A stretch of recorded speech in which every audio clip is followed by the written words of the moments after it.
100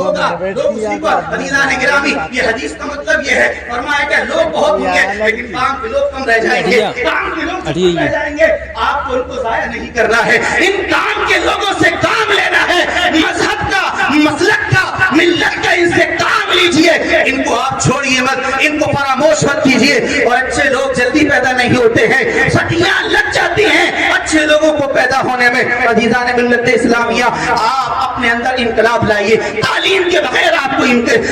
تعلیم کے بغیر آپ ترقی نہیں کر سکتے ہیں آپ کو ضرورت ہے کہ اپنے مدرسوں کو اپنے مدرسوں میں مکتبی تعلیم جو ہے گاؤں گاؤں محلے محلے اچھی تعلیم جو بچوں کو بنیادی عقائد بھی معلوم ہو جائے قرآن حدیث سے پڑھنا سیکھ جائیں یہ آپ کی بنیادی ضرورت ہے آپ نوجوان جو محلے کے ہیں کہ ہم گاؤں میں اپنے ایک انجمن قائم نہیں کر سکتے جو باہمی انجمن ہو جو دینی اور فلاحی کاموں میں نوجوان جو لاکھوں ہزاروں روپے موبائل لے لے کر خرچ کر دیتے ہیں اگر 100-500 روپے ماہانہ ہم مدرسوں کے لیے کوئی انجمن بنا لے اور یہ دیکھیں ہمارے محلے کا کوئی بچہ قرآن کے بغیر تو نہیں رہتا ہے کوئی بچہ ہمارا جو ہے عقیدے سے بھٹک تو نہیں رہا ہے تعجب تو جب ہوتا ہے جب سنیوں کی ماں کے گود میں پیدا ہونے والا بچہ سنی باپ کی گود میں تربیت پانے والا بچہ اور وہ کسی مرزا انجینئر کو پسند کرنے لگ جاتا ہے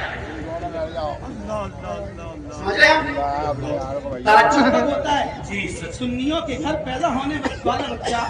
کسی مرزا انجینئر کو پسند کر رہا ہے کسی طارق کو پسند کر رہا ہے طارق جمیل کو پسند کر رہا ہے ہونا تو یہ چاہیے تھا کہ آپ کا بچہ جو سنی ماں باپ کے ہاں پیدا ہوا ہے اور بڑا ہو کر جب وہ بالغ ہوا اس کو پسند کون آیا اس کو طارق مسعود کی باتیں اچھی لگ رہی ہے جبکہ ہونا تو یہ چاہیے تھا عزیزان گرامی کوئی شبیر واپسی کو پسند کر رہا ہے جبکہ ہونا یہ چاہیے تھا تمہارے بچوں کو محل سنت کا عظیم شعر یہ پتا ہونا چاہیے تھا جو رافضیت کا جنازہ نکالتا ہے اختر حسین علی جیسے لوگوں کو سننا چاہیے کیا بات ہے زندہ باد بہت اچھا سبحان عزیزان ملت اسلامیہ تو یہ تعجب ہوتا ہے کہ ہمارا سنی بچہ اور کسی غیر کو پسند کر رہا ہے اس کو فالو کر رہا ہے اس کی وجہ جانتے ہیں وجہ یہ ہے کہ آپ اپنے محلوں پر غور نہیں کرتے اپنے ارد گرد نہیں دیکھتے ہیں کہ ہمارے بچوں کا حال کیا ہے اس لیے آپ کو ضرورت ہے کہ اپنے یہاں تعلیم کا معقول بندوبست کیجیے عمدہ تعلیم عمدہ تربیت بنیادی عقائد بچوں کو معلوم ہو مسلک اعلیٰ حضرت کا نعرہ تو سب بچے لگاتے ہیں لیکن پتہ ہو کہ مسلک اعلیٰ حضرت ہے کیا مسلک اعلیٰ حضرت وہ ہے جو ہمارے لیے دین و دنیا میں نجات کا ذریعہ بنے گا یہ ہے مسلک اعلیٰ حضرت کے بارے میں معلوم ہونا چاہیے اعلیٰ حضرت کو اعلیٰ حضرت یوں ہی نہیں کہہ دیتے ہیں عزیزان ملت اسلامیہ اعلیٰ حضرت عظیم البرکت میں جو ہے عظیم کارنامہ انجام یہ دیا تھا جب نیوٹن جیسا عظیم سائنسداں یہ کہہ رہا تھا کہ زمین گھومتی ہے زمین چکر لگاتی ہے تو قرآن کا نظریہ قرآن کا نظریہ دنیا کے سامنے جانتے ہیں اعلیٰ حضرت 105 دلیلیں فوز مبین در ضد حرکت زمین نامی کتاب میں نقل فرماتے ہیں اور فرماتے ہیں 15 دلیلیں بزرگوں سے لی ہیں کوئی 90 دلیلیں قلب فقیر پر فیض قدیر سے القا ہونا آئے ہے سبحان اللہ سبحان اللہ سبحان اللہ اسلامیہ تو میں نے چند باتیں آپ سے کی ہے اپنے مدرسے کو آپ مضبوط کیجئے مولانا مبین جو نے جو محنتیں کی ہے ایسے کام کے لوگوں کو چھوڑا نہیں جاتا ہے کام کے لوگوں کو چھوڑا نہیں جاتا ہے تکبیر نعرہ رسالت نعرہ غوثیت مسلک اعلیٰ حضرت علماء اہل سنت حضرت علامہ مولانا مبین صاحب قبلہ نعرہ تکبیر سبحان عزیزان ملت اسلامی اور آخری بات ہمارے مکتب مدرسے ہی مضبوط ہو اور ایک خوشخبری میں آپ کو سناتا ہوں آپ کے قریب میں خیری میں الحمدللہ آپ کے بچوں کے لیے بہترین عمدہ تعلیم و تربیت دنیا اور دین ہم نے اس کو اب تک الگ کیا ہوا تھا الگ یہ کر لیا تھا کہ دین کے ساتھ دنیا نہیں چلے گی ہماری یہ سوچ اس وقت تھی لیکن اب ہمیں اپنی سوچ کو بدلنا پڑے گا اور بدل کر ہمیں یہ کرنا پڑے گا کہ دنیا اور دین ایک چھت پر قربان چڑھائیں گے ہم تو اس کے لیے خیری کی سرزمین پر آپ کے لیے 4 بیگھے زمین کا انتظام انشاءاللہ کر دیا گیا ہے جہاں پورب و جواد کے بچوں کے لیے بہترین تعلیم کا انتظام کیا ہے سبحان اللہ اور مجھے ان باتوں کو عمل کی توفیق عطا فرمائے. اللہ ہم سبوں کو دین کی خدمت کی توفیق عطا فرمائے. وما علینا الا البلاغ. بہت اچھا ماشاء